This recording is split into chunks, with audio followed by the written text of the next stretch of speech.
Hi students, welcome to your everybody. நம்ம இன்னைக்கு பார்க்க போற class 11th computer science computer applicationல third lesson பார்த்துட்டு இருக்கோம். Computer organization. ஆல்ரெடி ஒரு கிளாஸ் computer organization பார்த்திருக்கோம். ஓகேவா? உள்ள எப்படி வந்து அந்த மைக்ரோ ப்ராசஸர் வர்க் ஆகுது, எப்படி இருக்கு அப்படினு சொல்லி அதோட கம்ப்யூட்டர் ஆர்கனைசேஷன், கம்ப்யூட்டர் ஆர்க்கிடெக்சர், உள்ள அந்த மெமரி எப்படி சேவ் ஆகுது, எப்படி எடுக்குது, பஸ்னா என்ன, இத பத்திலாம் லாஸ்ட் கிளாஸ்ல பார்த்தோம். இப்போ வந்து நம்ம மெமரி டிவைसेस பத்தி பார்க்க போறோம். எதை பத்தி பார்க்க போறோம்? மெமரி டிவைसेस பத்தி பார்க்க போறோம். நினைவக சாதனங்கள். இதுல வந்து நிறைய டைப்ஸ் இருக்கு. அதோட ஆக்சஸ் எப்படி இருக்கும்? ஆக்சஸ்னா மெமரியில நம்ம ஒரு டேட்டா கேட்கிறோம்னா அதை எடுத்துட்டு வந்து கொடுக்குது இல்லையா, அதனுடைய வேகம், ஆக்சஸ் டைம், நம்ம எடுக்கின்ற வேகம், நமக்கு ஆன்சர் கொடுக்கக்கூடிய வேகம் எப்படி இருக்கு அப்படிங்கறத பொறுத்து தான் அந்த டிவைஸை பிரிப்பாங்க. ஓகேவா? அந்த மாதிரிதான் இப்ப பிரிச்சிருக்காங்க. பாத்தீங்கன்னா டிவிடி, சிடி, ப்ளூரே டிஸ்க், இதெல்லாம் ஒரு செட் ஆஃப் டிவைஸ். இதெல்லாம் ஒரே டைப் ஆஃப் ஸ்பீட்ல இருக்கும். அடுத்து பாத்தீங்கன்னா ஹார்ட் டிஸ்க்ல தமிழ்ல ஒன் பட்டன் சொல்லுவோம், அது ஒரு டைப். அடுத்து மெயின் மெமரி, முதன்மை நினைவகம், அது ஒரு டைப். அடுத்து பாத்தீங்கன்னா கேட்ச் நினைவகம், அது ஒரு டைப். இதுல எப்படி இருக்கும் அப்படின்னா, நீங்க கீழ இருந்து மேல போக போக அதனுடைய மெமரி அளவு வந்து ரொம்ப குறைவா இருக்கும். மெமரி சைஸ் வந்து ரொம்ப கம்மியா தான் சேவ் பண்ண முடியும். But it is very fast. இதை விட இது ரொம்ப ஃபாஸ்டா இருக்கும். இதை விட இது ஃபாஸ்ட், இதை விட இது ஃபாஸ்ட், இதை விட இது ஃபாஸ்ட். வேகம் அதிகமா இருக்கும். கொண்டு போய் ஸ்டோர் பண்றதுலயும் சரி, எடுத்துட்டு வந்து நம்மகிட்ட கொடுக்கறதுலயும் சரி, ரொம்ப ஃபாஸ்டா இருக்கும். ஆனா கம்மியா தான் சேவ் பண்ண முடியும். இப்ப டிவிடி, சிடி, டிவிடில வந்து அதிக அமௌண்ட் ஆஃப் டேட்டா வந்து நம்மளால சேவ் பண்ண முடியும், நம்ம மெமரியில ஸ்டோர் பண்ணி வைக்க முடியும். பட் ஆக்சஸ் வந்து மெதுவா தான் இருக்கும். அதுல இருந்து எடுக்கிறதுனா வந்து ஸ்லோவா தான் ஆகும். ஆனா கேஷ் மெமரியில பாத்தீங்கன்னா ரொம்ப கம்மியா தான் சேவ் பண்ண முடியும், ஆனா அதிக சீக்கிரமா எடுத்துட முடியும், ஃபாஸ்டா இருக்கும். அதுதான் சொல்லியிருக்காங்க, smaller capacity, faster access time and higher cost. எப்ப வந்து கெப்பாசிட்டி ஸ்மாலர் ஃபாஸ்டா இருக்கோ அப்ப அதனுடைய காஸ்டும் அதிகமா தான் இருக்கும். ஓகேவா? இப்ப இங்க போக போக போக என்ன ஆகுது? ஸ்மாலர் கெப்பாசிட்டி வந்து கம்மியா இருக்கும், ஆக்சஸ் டைம் வந்து ஃபாஸ்டா இருக்கும், அண்ட் ஹையர் காஸ்ட் வந்து அதிகமா இருக்கும். இங்க இருந்து இங்க வர வர லார்ஜ் கெப்பாசிட்டி அதிகமா ஸ்டோர் பண்ணி வைக்கலாம், ஸ்லோவர் ஆக்சஸ் டைம் மெதுவா தான் ஆக்சஸ் பண்ண முடியும், எடுக்க முடியும், அண்ட் ஸ்லோ காஸ்ட் வந்து கம்மியா இருக்கும். இது வந்து ஒரு 5 மார்க். கம்ப்யூட்டர் மெமரி டிவைஸை வந்து நம்ம வந்து எப்படி வந்து அரேஞ்ச் பண்ணலாம் அப்படின்னு சொல்லிட்டு ஒரு 5 மார்க் ஒரு டைம் பப்ளிக்ல கூட கேட்டிருந்தாங்க. ஓகேவா? சோ இந்த ட்ரையாங்கிள் போட்டு எழுதி சைடுல இதனுடைய smaller capacity, faster access time and higher cost, அதனுடைய கொள்ளளவு ரொம்ப கம்மி, போக போக போக குறைவா இருக்கும், வேகமா வந்து வேலை செய்யும், அதே மாதிரி காசு வந்து அதிகம். ஓகேவா? அதனுடைய விலை வந்து அதிகமா இருக்கும். அதே மாதிரி இது வந்து அதிகமான கொள்ளளவு, வர வர வர மெதுவா இருக்கும். ஓகேவா? இது வந்து லோவர் காஸ்ட், கம்மியான விலை அப்படின்னு சொல்லணும். ஓகேவா? இதை எழுதணும். இது ஒரு 5 மார்க். அடுத்தது பாத்தீங்கன்னா ரேம். மெமரி டிவைஸ்ல ஒரு டைப் வந்து ரேம்னா ரேண்டம் ஆக்சஸ் மெமரி. இது வந்து நேரடி அணுகல் நினைவகம்னு சொல்லலாம். தமிழ்ல நேரடி அணுகல் நினைவகம். நம்ம ஆல்ரெடி படிச்சிருக்கோம். ரேம்ங்கிறது volatile மெமரி, அலையும் நினைவகம். இது வந்து மெயின் மெமரி, முதன்மை நினைவகம்னு சொல்லலாம். It is available in computer in the form of ICs, integrated circuits. கம்ப்யூட்டருக்குள்ள எப்படி இருக்கும்? ஐசியா இருக்கும். ஐசி சிப் சொல்றோம் இல்லையா, அந்த மாதிரி ஒருங்கிணைந்த சுற்றுகளாக இருக்கும். It store the operating system and application program and kept it temporarily. என்ன சொல்லிருக்கோம்? நம்ம கம்ப்யூட்டர் பூட்டிங் படிச்சிருக்கோம் இல்லையா, அதுல என்ன படிச்சிருக்கோம்? பூட் பண்ணும்போது அந்த மெமரி டிவைஸ் ரேம்ல என்ன வந்து உட்காரும்? ஆபரேட்டிங் சிஸ்டமும் அப்ளிகேஷன் ப்ரோக்ராமும் ரேம்ல வந்து சேவ் பண்ணி அதுக்கப்புறம் தான் நம்ம அக்சஸ் பண்ண முடியும்னு சொல்லியிருக்கோம். டெம்பரரியா சுவிட்ச் ஆஃப் பண்ணோன்னு என்ன பண்றோம்? அதுக்குள்ள இருக்கிறதெல்லாம் டெலீட் ஆயிடும். சோ அது டெம்பரரி மெமரி. அதுலதான் வந்து அந்த ஆபரேட்டிங் சிஸ்டம் அமைப்பு மென்பொருள். ஓகேவா? அமைப்பு மென்பொருள் எல்லாமே அதுலதான் வந்து ரேம்ல வச்சுட்டு அதுக்கப்புறம் தான் நம்ம வந்து எடுத்துக்க முடியும். ஓகே. அடுத்து smallest unit of memory RAM, அதுக்கு தான் யூஸ் ஆகுது. டெம்பரரியா யூஸ் பண்ணிக்கலாம். ஆன் பண்ணோன்னே எல்லாத்தையும் கொண்டு வந்து ரேம்ல வச்சு நம்ம ஆக்சஸ் பண்ணிக்கலாம். அதுக்கப்புறம் சுவிட்ச் ஆஃப் பண்ணோன்னே டெலீட் ஆகும். அதுதான் ரேமோட ஒர்க். அது டெம்பரரி மெமரி, தற்காலிக நினைவகம்னு சொல்லலாம். அடுத்தது ஸ்மாலஸ்ட் யூனிட் ஆஃப் மெமரி, ரொம்ப கம்மியா சேவ் பண்றது என்ன சொல்லுவோம்? பிட்னு சொல்லுவோம். ஏற்கனவே படிச்சிருக்கோம். ஒரு பிட் பைட்டுக்கு 8 பிட் சொல்லிருக்கோம். அது 1B எழுதலாம். பைட்டை வந்து கேபிட்டல் B எழுதலாம். ஓகேவா? அடுத்து 1 MB வந்து 10,48,576 பைட்ஸ் சொல்லலாம். ஓகேவா? அத 1024 KB சொல்லலாம். இத்தனை பைட்ஸ் சொல்லலாம். ஒரு MB மெகாபைட். ஓகேவா? இது எப்படி இருக்கும் அப்படின்னா 1024 into 1024 இருக்கும். இது இதனுடைய வேல்யூ. ஓகேவா?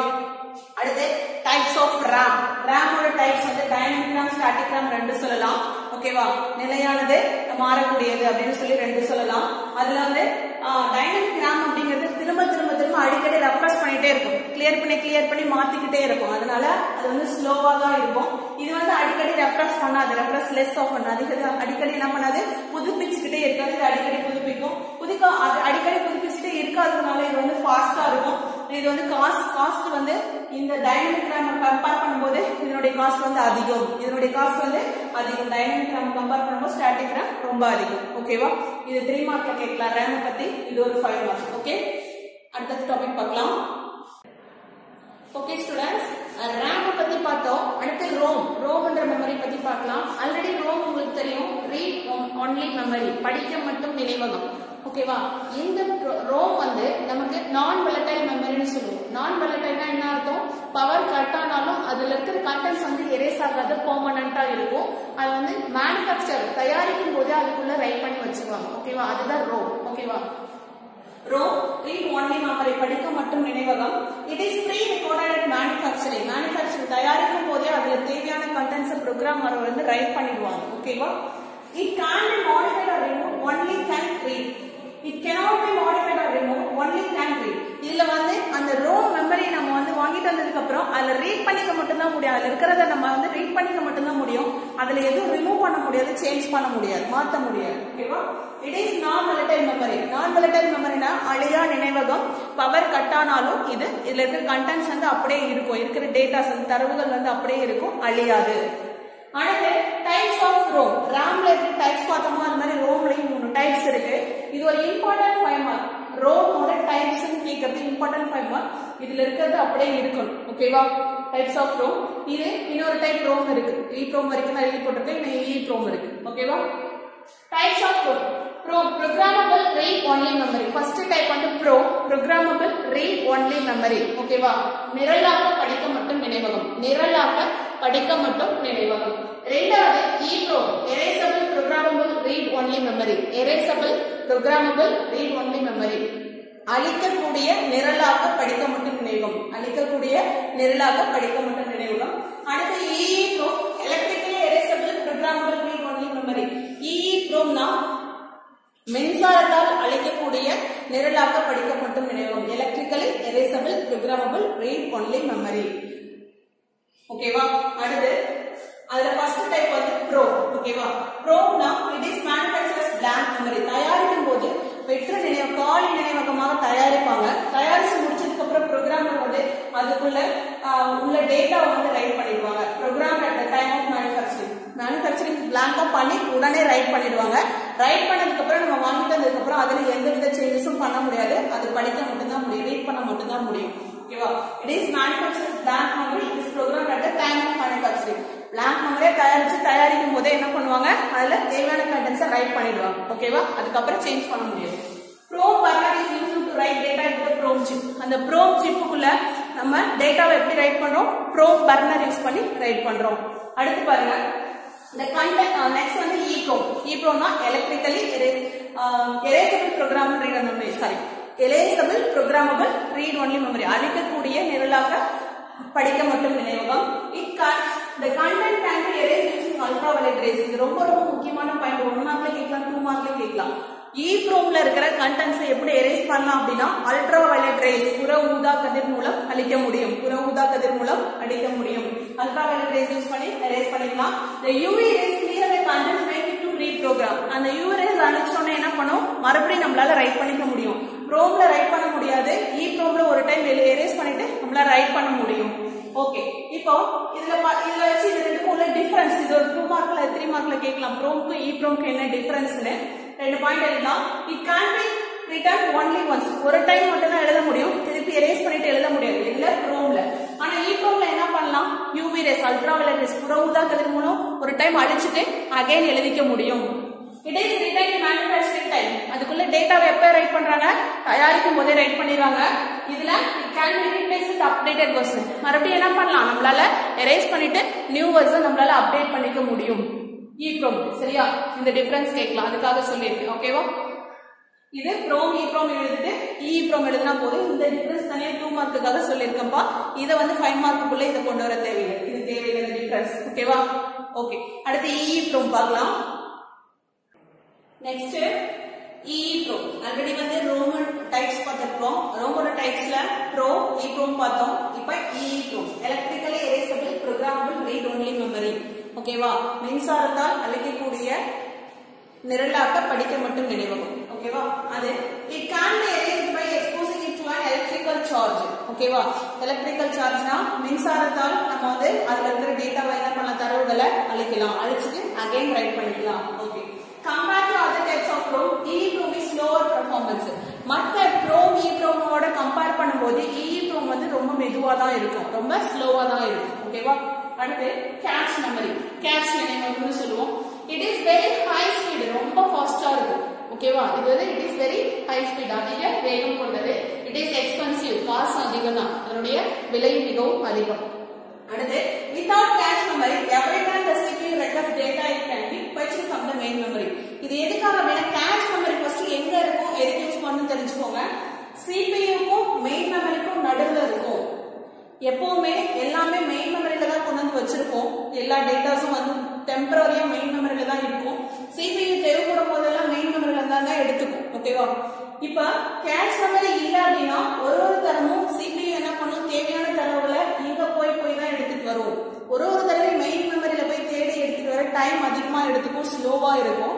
சோ கேஷ் மெமரி அப்படிங்கிறது என்னன்னா, நம்ம அடிக்கடி எதை பயன்படுத்துறோமோ அந்த பயன்படுத்தக்கூடிய தரவுகளை எல்லாம் இந்த கேஷ்ல கொண்டு வந்து வச்சுக்கலாம். வச்சுக்கிட்டா நம்ம அடிக்கடி பயன்படுத்தக்கூடியது டக்கு டக்குன்னு இங்கேயே எடுத்துக்கலாம். ஒரு தடவை அங்க போய் தேடி எடுக்கிறத விட நீங்க முன்னாடியே எடுத்துக்கிட்டா இது எப்படி இருக்கும், ஃபாஸ்டா இருக்கும். இங்க போய் எடுத்துட்டு வந்தா ஸ்லோவா இருக்கும். அதுக்காக தான் கேஷ் யூஸ் பண்றோம். நீங்க கூகுள்ல ஏதாவது டைப் பண்ணீங்க அப்படின்னா, ஏதாவது சர்ச் பண்றதுக்கு டைப் பண்ணுவீங்க. டைப் பண்ணும்போது ஒரு டைம் வந்து டைப் பண்ணிட்டீங்க, அடுத்து திரும்பி அதே டைம் டைப் பண்ணும்போது அந்த கூகுள்ல அது அப்படியே காமிக்குதா நமக்கு. அடிக்கடி எதை பயன்படுத்துறோமோ அது முன்னாடி வந்து நிக்குதா. எதுவா இருந்தாலும் யூடியூப்ல பாத்தீங்கன்னாலும் அடிக்கடி எதை பத்தி பாக்குறீங்களோ அது வந்து முன்னாடி வந்து நிக்குதா. That is cache. அந்த கேஷ் வேர்ட்ல என்ன பண்ணும், நம்ம ஃப்ரீக்வெண்டா அடிக்கடி பயன்படுத்துறதுக்கு முன்னாடி வந்து நின்னுக்கும். அந்த கேஷ்ல வச்சுக்கோ, நம்ம கேட்கும் போது டக்குன்னு எடுத்து வந்து கொடுத்துரும். ஏன்னா ஒரு தடவை அங்க போய் ஹோல் டேட்டாஸ்லையும் தேடி எடுத்துட்டு வரதுக்கு பதிலா அடிக்கடி யூஸ் பண்றாங்க முன்னாடி கொண்டு வந்து வச்சுட்டு எடுத்துறது ஈஸியா இருக்கும். அதுக்காக தான் கேஷ் யூஸ் பண்றது. அந்த போல யூஸ் பண்றதா கம்ப்யூட்டர்ல அடிக்கடி யூஸ் பண்ற ஃபைல்ஸ் இங்க கொண்டு வந்து வச்சுட்டா டக்குன்னு எடுத்துக்கலாம். சோ இது ஃபாஸ்டா இருக்கும். ஓகேவா, கேஷ் மெமரி பத்தி கேட்டாங்கன்னா இந்த பிக்சரை போட்டு எக்ஸ்பிளைன் பண்ணி இது 3 பாயிண்ட் எழுது. ஓகேவா, அடுத்து இன்னைக்கு இந்த டாபிக் போதும். அடுத்த டாபிக்ல secondary device, secondary storage device பார்க்கலாம். ஓகேவா, இரண்டாம் வகை நினைவகம் பார்க்கலாம். இன்னைக்கு பார்த்த டாபிக்கான இம்பார்ட்டன்ட் क्वेश्चंस பாருங்க. Which source is used to erase the content of EEPROM? EEPROM ல இருக்கிற content erase பண்ணதுக்கு என்ன source யூஸ் பண்றோம்? ultraviolet rays. EEPROM இல் உள்ள தரவை எவ்வாறு அழிப்பாய்? புற ஊதா கதிர் கொண்டு அழிப்போம். ஓகேவா, அந்த ஒரே ஒரு வேர்ட் தான், ultraviolet rays புற ஊதா கதிர் மூலம் அழிக்கலாம் அப்படின்னு எழுதினாலே 2 மார்க். ஓகே, அது 3 மார்க் பாருங்க. differentiate PROM EEPROM. நான் 2 பாயிண்ட் எழுதி போட்டேன், அது எழுதுறதுனால எழுதலாம், இல்லனா உங்களோட கைட்ல பாத்தீங்கன்னா 3 பாயிண்ட் கொடுத்திருப்பாங்க, அது கூட எழுதலாம். EEPROM-க்கும் PROM-க்கும் உள்ள வித்தியாசம், டிஃபரன்ஸ். ஓகேவா, அடுத்து 5 மார்க்.